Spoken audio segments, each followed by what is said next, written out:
Boker Tov à tous, on continue en disant Ve'al peletat sofrehem, les rescapés des scribes. Et en fait, ici, on parle des gens qui nous enseignent la Torah et de ceux qui écrivent la Torah et les différents livres saints. Et donc, on comprend qu'enseigner la Torah, c'est un privilège, mais en fait, c'est pas du tout facile. Et qu'il faut se donner à fond pour toujours intéresser les différentes personnes, les différentes origines, les différents caractères.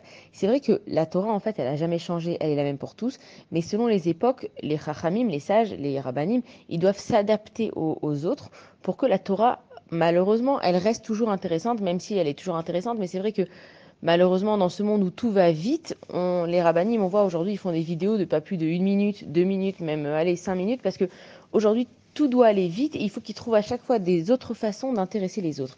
Et avant que les livres soient imprimés, les sages, ils apprenaient la Torah simplement en ouvrant un Sefer Torah. Ils avaient tellement une connaissance qu'ils ouvraient le Sefer Torah et qu'à partir de ça, ils pouvaient apprendre aux autres.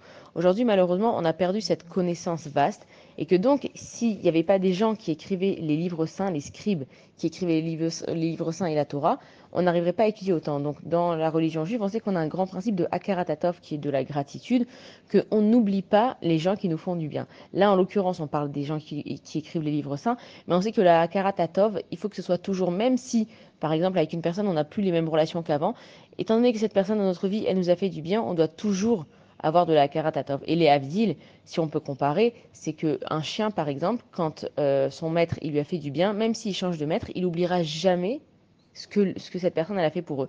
Et nous, on devrait avoir ce même trait de caractère constamment avec nous, c'est que même si on n'a plus les mêmes affinités ou peu importe quoi, on voit même avec les parents, même si des fois on n'est pas d'accord avec eux ou avec certaines personnes, il faut qu'on ait de la Hakarat Hatov, il ne faut pas qu'on oublie que les gens nous font du bien. Et c'est pour ça qu'on commence notre journée, nous, le peuple juif, en disant Modé Ani. On avait vu ça quand on avait fait les brachot du matin, les bénédictions du matin. On commence en bénissant Akadosh Baruch Hu avec un mot de modé, ça veut dire admettre. On admet que Hachem, il nous fait du bien. Parce que reconnaître, c'est une chose, mais admettre, c'est encore une autre. Ça veut dire qu'on reconnaît que si Hachem, il me permettait pas d'ouvrir les yeux, il me rendait pas mon âme, il me donnait pas un corps qui marche, bah, je pourrais rien faire aujourd'hui.